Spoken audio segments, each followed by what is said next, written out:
आज धामी कैबिनेट की अहम बैठक होगी आयोजित। मुख्यमंत्री पुष्कर सिंह धामी करेंगे अध्यक्षता। विधानसभा सत्र को लेकर हो सकती है चर्चा। प्रदेश में आपदा को देखते हुए गैरसैंण के बदले देहरादून में ही बुलाया जा सकता है सत्र।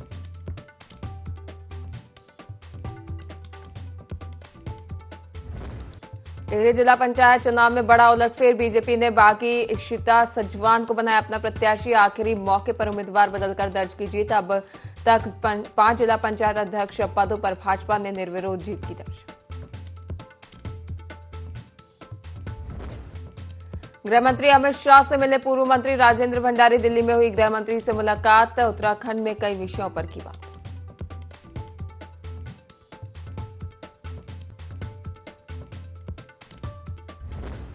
उत्तराखंड में आज 6 जिलों के लिए रेड अलर्ट जारी। देहरादून, हरिद्वार, टिहरी, बागेश्वर, पौड़ी और नैनीताल के लिए मौसम विभाग ने जारी किया रेड अलर्ट। अलर्ट को लेकर सभी स्कूल और आंगनवाड़ी केंद्र बंद।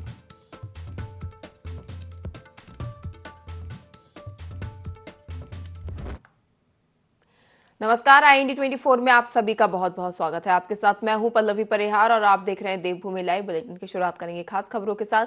आपको बता दें, आज होगी धामी कैबिनेट की अहम बैठक। मुख्यमंत्री पुष्कर सिंह धामी की अध्यक्षता में बैठक की जाएगी आयोजित। बैठक में 1 दर्जन से अधिक प्रस्ताव रखे जा सकते हैं। विधानसभा सत्र को लेकर हो सकती है चर्चा। प्रदेश में आपदा को देखते हुए गैरसैंण के बदले देहरादून में ही बुलाया जा सकता है सत्र। सचिवालय में 11 बजे शुरू होगी कैबिनेट बैठक। खबर देहरादून से है, जहां आज होगी धामी कैबिनेट की बैठक। मुख्यमंत्री पुष्कर सिंह धामी की अध्यक्षता में बैठक होगी।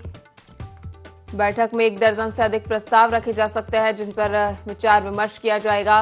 विधानसभा सत्र को लेकर भी इस दौरान चर्चा हो सकती है। आपको बता दें, प्रदेश में आपदा को देखते हुए गैरसैंण के बदले देहरादून में ही सत्र बुलाया जा सकता है। सचिवालय में 11 बजे शुरू होगी कैबिनेट बैठक।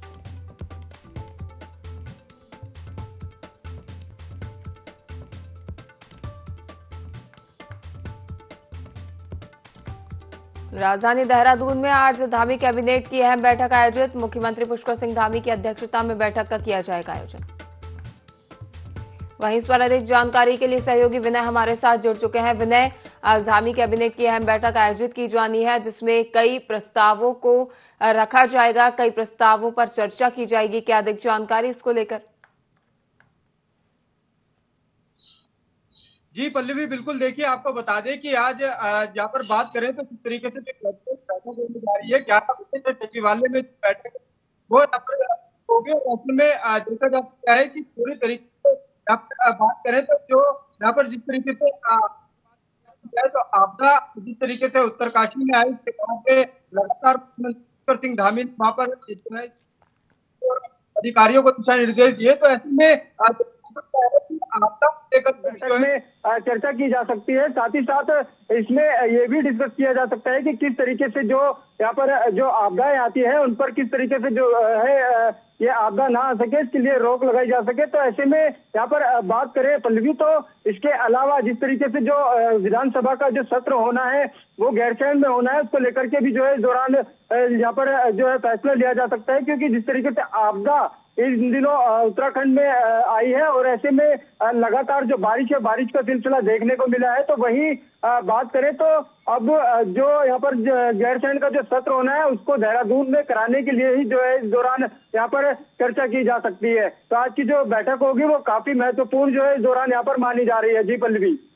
जी विनय, जैसा कि आपने कहा कि गैरसैंण के बदले देहरादून में ही सत्र को आयोजित कराने की जो इस दौरान चर्चा है वो की जा रही है, लेकिन देखा जाए तो लगातार सत्र के आयोजन को लेकर राजनीति गर्माती हुई नजर आती है। विगत दिनों अगर देखा जाए तो पूर्व मुख्यमंत्री जो थे हरीश रावत, उन्होंने जो विधानसभा मानसून सत्र है गैरसैंण में ना होने को लेकर भी एक वीडियो जारी किया था, जिसमें उन्होंने उत्तराखंड की सरकार पर कटाक्ष करते हुए कहा था कि उत्तराखंड जो है वो अक्सर ऐसा क्षेत्र माना जाता है जहां कई बार आपदाएं देखने को मिलती हैं। यदि ऐसा देखते हुए उन्हें केवल राजधानी देहरादून में ही हर सत्र आयोजित करना है तो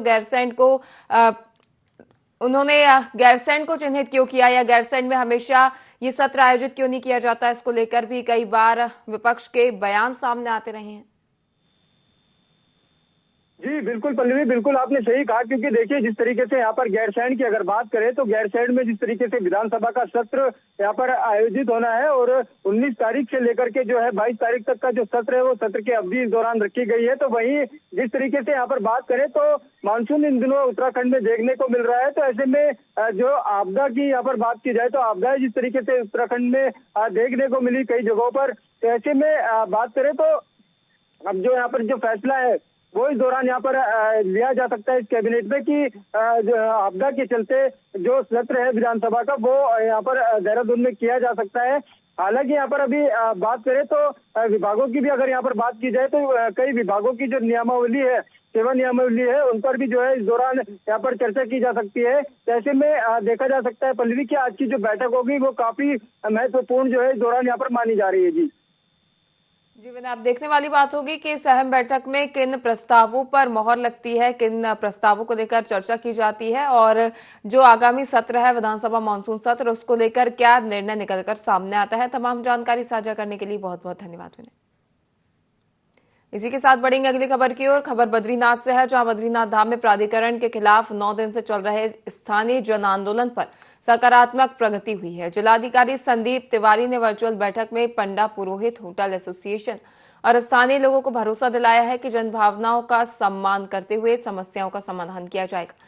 बैठक में प्राधिकरण हटाने, भवनों की ऊंचाई सीमा, तीर्थयात्रियों की संख्या पर प्रतिबंध हटाने और ट्रीटमेंट प्लान से निकलने वाले अपशिष्ट के निस्तारण जैसे मुद्दे उठाए गए।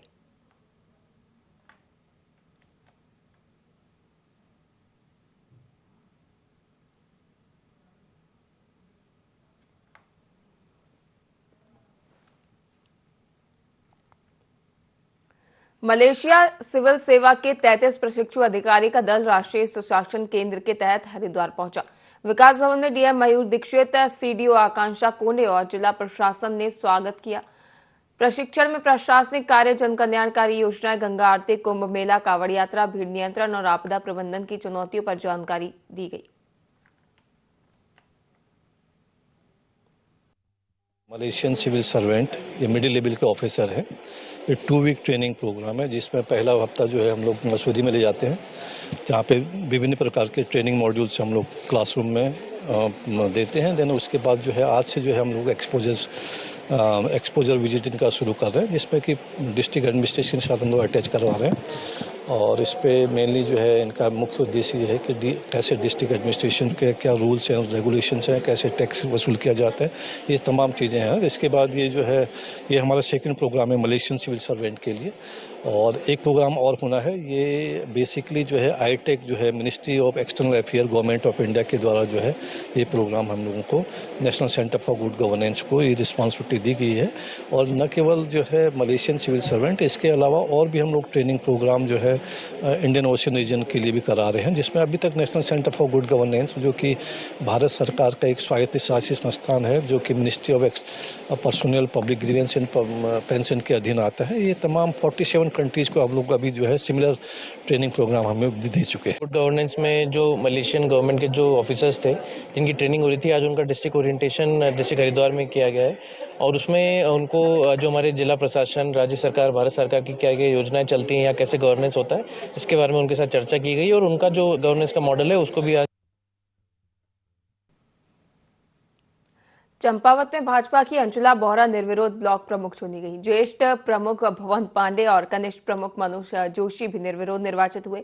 निर्वाचन के बाद भाजपा कार्यकर्ताओं ने जिलाध्यक्ष गोविंद सामंत के नेतृत्व में मुख्य बाजार से जीआईसी चौक तक ढोल नगाड़ों के साथ विजय जुलूस निकाला। अंशुला बोहरा ने क्षेत्र की जनता और पार्टी नेतृत्व का आभार जताते हुए विकास कार्यों को आगे बढ़ाने का संकल्प लिया।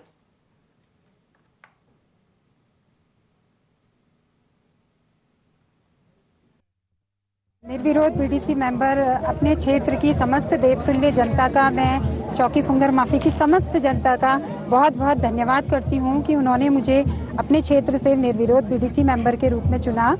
और वहीं से जब मैं वहां से निर्वाचित हुई निर्विरोध, तो पहले से था कि मतलब समाज सेवा करनी है, इस क्षेत्र में आना है, बट वहाँ से एक मुझे दिशा मिल गई थी जब मैं निर्विरोध चुनी गई अपने क्षेत्र से। और जैसा कि आपको पता है अभी 50% का आरक्षण महिलाओं को दिया गया है पंचायती चुनाव में, उस पर भी जो हमारी ब्लॉक की सीट थी ये महिला आरक्षित थी। तो वहाँ से हमने जो है अपना, मैंने बीडीसी जो मेंबर थे उनसे संपर्क करना शुरू किया, मेल मिलाप शुरू किया और उनका एक मुझे अच्छा समर्थन प्राप्त हुआ और उसी के आधार पे जो उनका मुझे समर्थन सहयोग प्राप्त हुआ उसके आधार पे मैंने भारतीय जनता पार्टी के शीर्ष नेतृत्व से मुझे एक मौका देने की अपील की वहाँ और हमारे माननीय मुख्यमंत्री जी द्वारा मुझ पर विश्वास जताया गया और मुझे पार्टी से अधिकृत किया गया। इसके लिए मैं उनका बहुत बहुत धन्यवाद करती हूँ और उन्हें विश्वास दिलाती हूँ कि मैं संगठन को हमेशा मजबूत करने का कार्य करूंगी। भाजपा के अजय मौर्य निर्विरोध जिला पंचायत अध्यक्ष चुने गए। पार्टी कार्यकर्ताओं और प्रतिष्ठित व्यक्तियों ने फूलमाला पहनाकर और मिष्ठान वितरण कर उनका स्वागत किया। अजय मौर्य ने शीर्ष नेतृत्व और धामी सरकार का आभार जताते हुए कहा कि वे सरकारी योजनाओं को गांव-गांव तक पहुंचाएंगे। खटीमा मझोला मार्ग का टेंडर 20 से 25 अगस्त तक क्लियर होकर 30 अगस्त से काम शुरू होने की बात भी कही गई।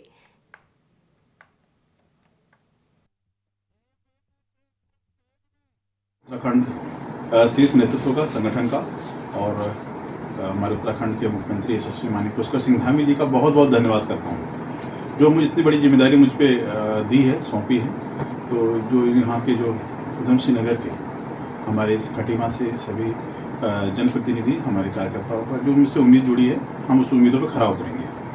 माननीय मुख्यमंत्री जी का आशीर्वाद है और माननीय मुख्यमंत्री जी की जो सरकार द्वारा जो भी योजनाएं चलाई जा रही हैं, केंद्र द्वारा जो भी हमारे उत्तराखंड राज्य के लिए लाई जा रही हैं और हम सब लोग मिलकर प्रयास करेंगे उस सब योजनाओं को गांव तक ले जाने का काम करेंगे। खटीमा मझोला मार्ग ये पहले भी आया था विषय, लेकिन ये मार्ग का टेंडर हो चुका है।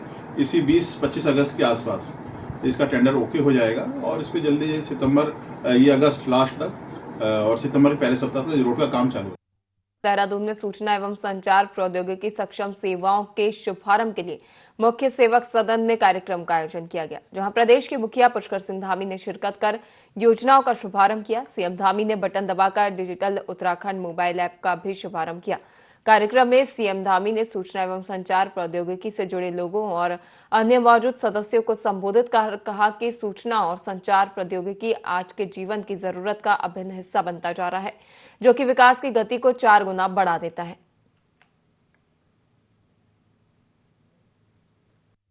आज हम प्रदेश में सूचना प्रौद्योगिकी के से जुड़ी 5 महत्वपूर्ण पहलों की आज हम शुरुआत कर रहे हैं।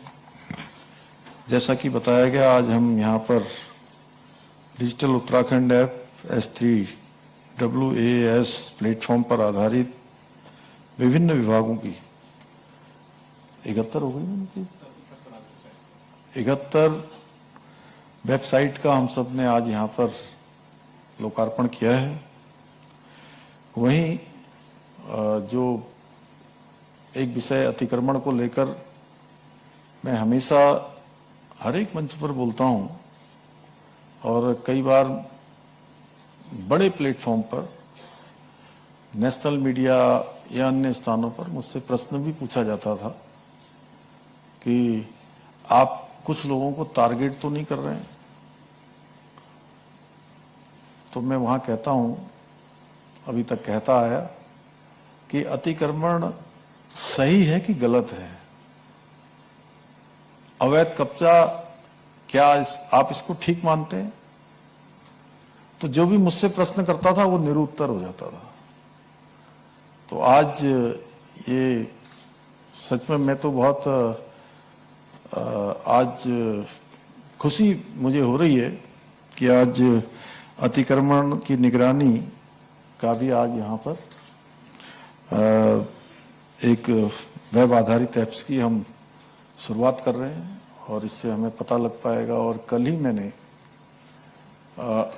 एक ये भी प्रावधान करने के लिए कहा है मुख्य सचिव महोदय को कि जितने भी हमारे नदी, नाले, मुहाने ऐसे स्थान हैं, उन स्थानों पर जो निर्माण कार्य हो जाता है, अतिक्रमण हो जाता है, उसकी भी देखरेख की जाए, जिससे कि हम भविष्य में होने वाली तमाम प्रकार की आपदाओं से बचाव कर पाए।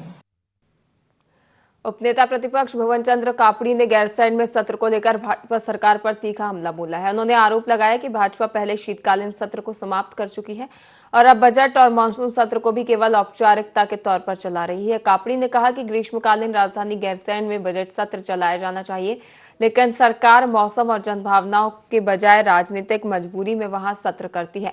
उनके मुताबिक भाजपा को डर है कि यदि कांग्रेस गैरसैंण की अनदेखी का आरोप लगाएगी तो छवि पर असर पड़ेगा, इसलिए मजबूरी में सत्र आयोजित किया जाता है, लेकिन इसमें ना तो ठोस बहस होती है और ना ही बजट रखा जाता है। उन्होंने आरोप लगाया कि सरकार केवल 2-3 दिन का सत्र रख कर खानापूर्ति करती है और जनता की आवाज उठाने से बचती है, जो पूरी तरह से जनविरोधी रवैया है।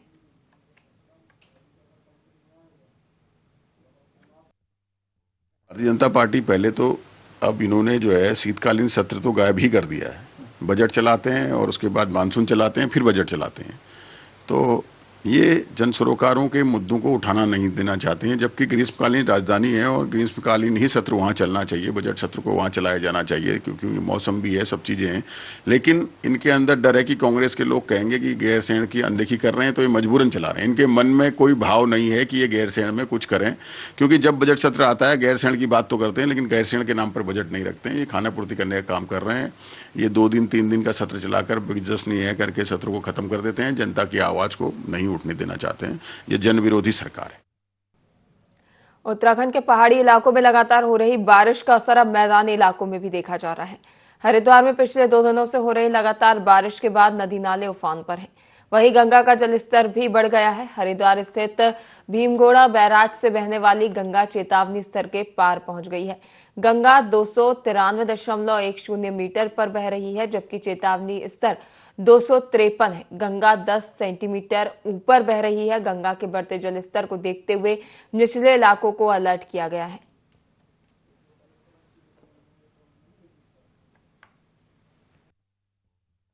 पहाड़ों पर पिछले दिनों से हो रही लगातार बारिश की वजह से गंगा नदी का जलस्तर बढ़ा है। वर्तमान में हरिद्वार में गंगा नदी का जलस्तर 293.10 पर है और डिस्चार्ज 1,66,000 क्यूसेक यहाँ से पास हो रहा है। फ्लड कंट्रोल रूम एक्टिवेटेड है। ड्यूटी पॉइंट्स पर लगातार निगरानी की जा रही है। जितने तटबंध हैं सभी पर बराबर पेट्रोलिंग कराई जा रही है और सभी तटबंध वर्तमान में सुरक्षित स्थिति। सभी बाढ़ चौकियां अलर्ट हैं। जिला प्रशासन के स्तर से भी और हमारे स्तर पर जितने भी हमारे ड्यूटी पॉइंट्स हैं सभी अलर्ट हैं।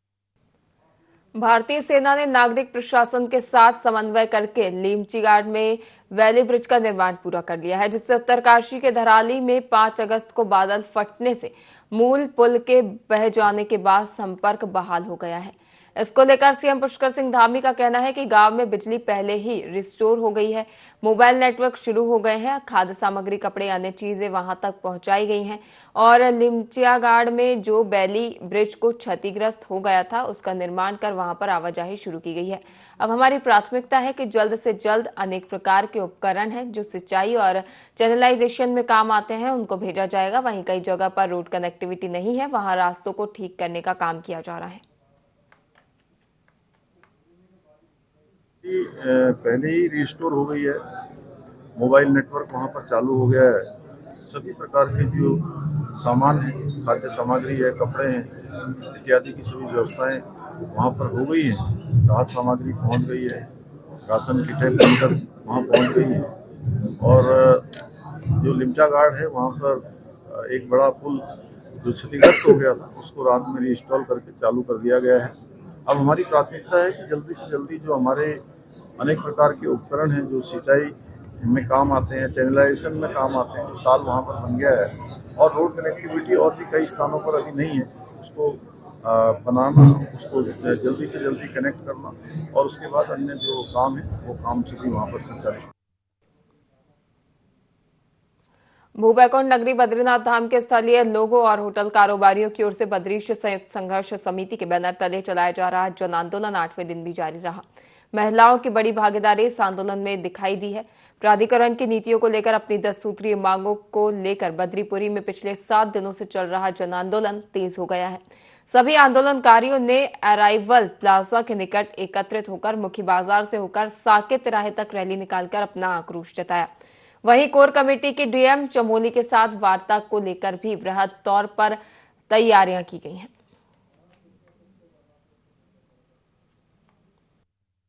तन मन धन से इनके साथ है, जब तक कि ये मास्टर प्लान का कार्य जो है ये हमारे इसमें नहीं आता है, फेवर में ये काम नहीं होता है कि सरकार हमको पूरा उसके साथ सांत्वना नहीं देती है, पूरा हमारे साथ नहीं खड़ी होती है, तब तक हम जो है बैजनाथ संघर्ष समिति के साथ पूरे तन मन धन से खड़े। उत्तराखंड पंचायत चुनाव में भारतीय जनता पार्टी के लिए बेहद सुखद और गौरवपूर्ण खबर सामने आई है। भाजपा प्रदेश अध्यक्ष महेंद्र भट्ट ने बताया कि नामांकन प्रक्रिया पूर्ण होने के बाद उधम सिंह नगर, चंपावत, पिथौरागढ़ और उत्तरकाशी जिलों में भाजपा के घोषित जिला पंचायत प्रत्याशी निर्विरोध विजय घोषित हुए हैं। अब तक 9 ब्लॉकों में पार्टी प्रत्याशियों को निर्विरोध जीत मिली है, जिससे स्थानीय जनता का भाजपा की नीतियों और नेतृत्व पर अटूट विश्वास माना जा रहा है। पार्टी नेतृत्व के सभी विजेताओं को हार्दिक बधाई दी है और क्षेत्र की जनता का आभार व्यक्त करते हुए कहा कि यह जीत विकास और सुशासन की संस्कृति का स्पष्ट संदेश है।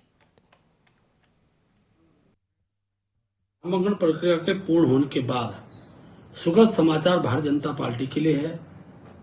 हमारे जिला पंचायत के जो घोषित प्रत्याशी थे, उधम सिंह नगर, चंपावत, पिथौरागढ़ और उत्तरकाशी, यहाँ भारतीय जनता पार्टी के प्रत्याशियों को निर्विरोध विजय प्राप्त हुई है।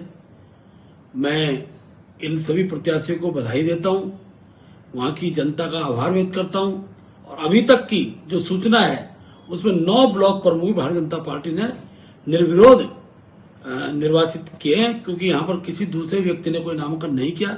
मैं अपनी ओर से सभी को बहुत बहुत बधाई देता हूँ। मौसम विभाग के राज्य में अलर्ट को देखते हुए बद्रीनाथ धाम और हेमकुंड साहिब की यात्रा पर जिला प्रशासन ने रोक लगाई है।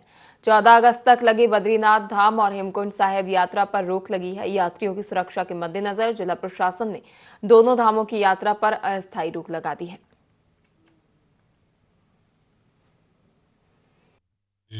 स्टेट में रेड अलर्ट जारी हुआ है मौसम विभाग की तरफ से, और जैसा कि आप विदित हैं, हमारा कमेड़ा से बद्रीनाथ का जो राष्ट्रीय राजमार्ग है कई जगह पे भूस्खलन से बाधित हो रहा है और निरंतर एजेंसी इसको खोलने का काम भी कर रही है। विगत दिनों में बनेर पानी में भी 30 मीटर का रोड वॉश आउट हुआ था, जिसके बाद करीब 1200 यात्री हेलंग और जोशीमठ और बद्रीनाथ में थे।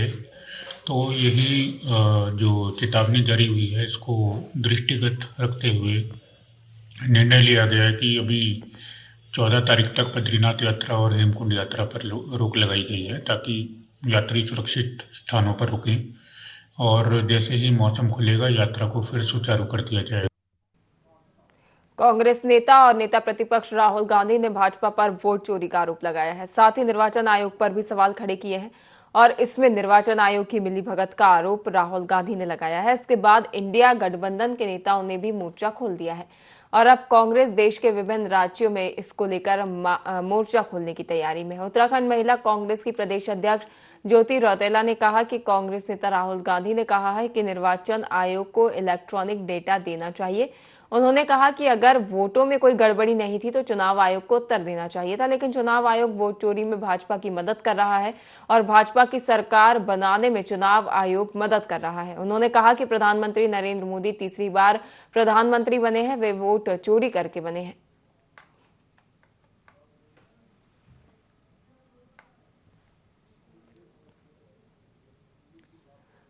उत्तराखंड की खास खबरों में फिलहाल के लिए इतना ही। लगातार बने रहिए IND24 के साथ। नमस्कार।